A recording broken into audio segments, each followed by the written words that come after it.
Welcome to the Jazzaar Lounge, Billy Cobham. It's wonderful to have you here. Thank you very much for being part of this project. Oh, it's a pleasure to be involved and to take part. I didn't know what I was coming into. I already assumed that it would be really a very positive experience, but to be honest, I didn't expect it to be this positive because I didn't know how to judge anything. I've never done it before. It's wonderful, really wonderful, and the vibe is great. It really is good. Good. I like to, reflect on partly your educational process of learning music. In this interview, so I'm gonna ask you 3 questions basically that relate to bandstand learning. So you have been playing and recording for many decades with the Who in the music world, not just in the jazz, specify music world, since you have done almost everything there is in music. Also classical stuff you have done. Yes. So you've been involved in some of the most amazing recordings in the African American music productions. Among those is an album called Bitches Brew by Miles Davis. What is that you experienced and process of that production that young people should know about? Being in the band of Miles Davis can be called studying at the University of Miles Davis, and it was real bandstand learning for everyone that ever played with Miles. Yeah. The funny thing about all of that is Miles, as complex as he was, the music was extremely played in a very simple way, because all of the complexity was in the creation of the notes that would be played in a simple way. So the message is that in all of this is, as it turns out, is that after all is said and done, for all of the years that we studied, the right combination of notes will decide how you present your personality, individually and collectively, the band. Those things are very complicated and very difficult to continue to process on a consistent basis. It takes many years of being fired and hired and being told, if I ever hire you again, this is what I'd like you to do. And these are true statements. Some of us go through it less than others, but in every experience, there's a tremendous amount of knowledge to be shared. And I remember sitting in say for instance, in the studio with Miles, a place called 30th Street. It was a church down around 30th Street in Lexington, I think, between Lexington and Park, or Lexington and 3rd. And what was unique about this recording project was that Miles was just beginning to fool around with electronic music. Yeah. And so he had this microphone coming out of the bell, one of the blue horns, or he had these different color horns. He's so far ahead of his time, because not only was it a fashionable kind of element and dimension to even the instrument that he was playing. It wasn't gold, it wasn't silver, Yeah. It wasn't bent, it was a color. It could be red, orange, but not orange like plastic. This was still metallized somehow. I never did understand it. And then he had this very beautiful blue trumpet. And what I noticed is that this microphone came off of one of the tubes of the trumpet, and it went back and looked into the bell. Off of the microphone, the line went into, unfortunately, unshielded line. It could not keep out any other signals into what was then some kind of box that altered the sound of the trumpet, like a wah-wah pedal or a flanger phaser, except that the flanger and phaser back in those days could fill this room with the speaker and the amplification system and all the electronics, where now you can have it on a chip about this big. So what happens next? He said he's trying to get himself in tune and comfortable and all of that, and we're sort of just sitting there waiting for him respectfully. all of a sudden, because it is New York City, and and New York City, even back in those days, one of the best jazz radio shows in all of New York was called WBGO. But that's in Newark. So he starts to hear over his unshielded wire a tune. And he's going, what is that? I know that tune. I know that tune. And it turns out to be Quiet Nights. And Miles is playing Quiet Nights, and it's coming across his trumpet thing. And he starts to play solo on top of the solo. He's like, I know this guy that's playing solo. I don't know where this. Sounds good. All the notes, there was enough air in between each note that he could put other notes in, and it was an amazing thing. I think somewhere buried in the archives of Sony Columbia, they still have that tape. I don't know if it's protected or not. Physically, I mean, in terms of signals being on it. Yeah. We're talking 1970. Mm-hmm. And he's playing Quiet Nights twice, improvising with himself. And we're playing along with him. And it was, who was the band? I think it was me and Chick and Ron. It was just in the studio. We were just doing something, and McLaughlin, and we were just waiting. Yeah. And these things would happen with him. And his approach to playing with the signals that were already there was a lesson in itself. Yeah. And then to go back even farther, when you think about the fact that he could have, because of who he was and what he represented to all in my generation at that time that was playing, you couldn't, no chance could you ever have Chick, Keith Jarrett, Joe Zawinul, Larry Young, and Herbie Hancock in the same studio at the same time to play piano for him, and he'd just point to you when you'd play. Or he wouldn't even have to point to you. Sometimes it was logical. Mm-hmm. It was the music, the direction was so logical that everybody else didn't want to play when somebody else was playing. Wow.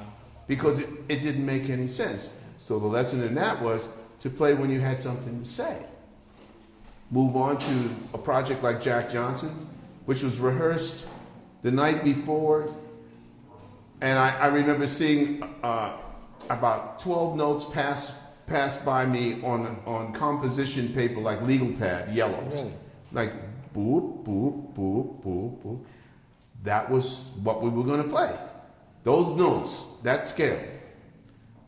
And everybody agreed because they didn't have a choice. And next thing you know, he says to me, play a groove behind this. And so paranoid, petrified, I just played anything I could think of just to pacify the situation so I could go home and eat in peace. You know? And he said, I like that, remember that. Was it tensional for you? Huh? Was it tensional? Like tension? You know, was I stressed? Yeah.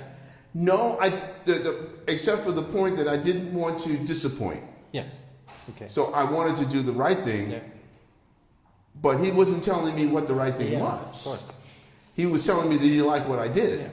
So fast forward to the following day, we're in the studio, and we get to a point after waiting over and over. He needs a groove somehow because we've been jamming when he told us not to jam. Oh. He kept saying, "Don't play in between takes." Yeah. Of course, McLaughlin being McLaughlin would just do something, and which turned out eventually for him and I to be one word. That's it. And Tony and them. It's like, but he was just. We had nothing else to do, so he couldn't just keep his hands at his side. Absolutely. So next thing you know, Michael Henderson. It was soft at first. Yeah. And then the devil got us. You know, I mean, it's like all of a sudden it's the intensity level, not the volume, but it got really intense. Miles came in, I told you not to play music. So he'd go back in, start to talk to Tio, and as he's talking to Tio, John, Peck's bad boy, just to himself. Yeah. Michael gets upset. How dare tell me when to play and when not? Next thing you know, he's playing. But he's upset. But he's not, he's digging in, you know. And I'm just watching, and I'm looking, and I don't know what, something happened in my hands. They started moving, and I don't know when they started moving, but they started moving. And so I started playing. It was just like, you know, something to do. Miles came out, I told him that it's like this, you know, these dark glasses are like flaring, you know, it looks like, he went back in, and John just let it all out. When we played about, I don't know how many bars, all of a sudden, and he said, red button.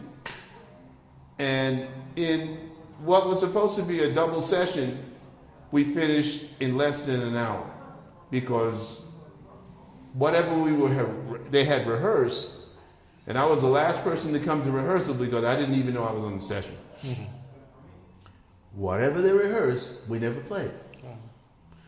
We just played the shuffle, and that made up Jack Johnson. In the middle of all of that, enter Herbie, out of the blue, and says, I can't say, here's a copy of Fat Albert Rotunda. This is all while we're playing. And I'm watching this, and I'm saying, oh man, he's not going to be, to myself, he won't leave. He won't let him leave, I'm sure. And sure enough, he wouldn't let him leave. And he made him play a Farfisa organ that he had no idea what to do with. I mean, it was completely coated in dust. Hadn't been played in years. It was just sitting, and they were plugging it in. Sparks were coming out the back. Somehow a sound came. That's why when you hear her, it's just like this cryptic kind of some of the notes are working and some are not. And then he gets upset, and he wants to just, what is this? And he puts both forearms on the keyboard. So he goes, wah. By then, now we're screaming. And the solo is Herbie, you know. And those things you remember, and you take them with you, and you play that. The concept. That's the last graduate school you attend, which is a perpetual one. It's the one that you never get any degree out, any acknowledgement, except if somebody calls you for another gig. Then you know you did something right. Beautifully said. So let me go on here. You're among the most recorded drummers on this planet. Back in the 70s, New York was a place where there was lots of studio work, and countless sessions helped musicians to actually make a good living. What did you learn at the studio that was different from what you learned on the road, and what advice can you give young people in trying to be part in both work areas as they differ very much? Can you elaborate on the differences that those two completely different aspects of the music industry had on you? It's a key word. It's called discipline.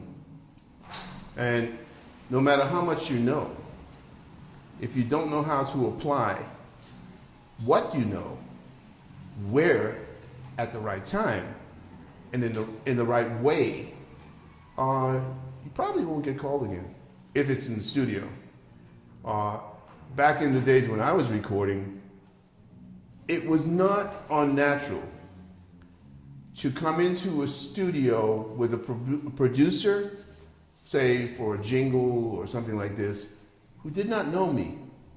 Okay, they knew the person who recommended me, you know, and they respected that person enough to take a chance on me. But God help both the person who recommended me and me if I didn't do the job. He'd lose the account. Because New York had a line of musicians waiting outside the door, theoretically, but it's true. There was a bar called Jim and Andy's back in the day. And in that bar was direct line telephones, answering services. One called Your Gal, one called Radio Registry, one called Billy's, and all like this. And people were assigned to these. They would pay for the answering service this is before answering machines. Collect their calls and call them back and tell them on a date or something. Hey man, you got some work, blah blah blah. You have to be here at such and such a time. All right. those guys were waiting in Jim and Andy's, because Jim and Andy's was a bar. It was a quietly as it's kept. It was a bank.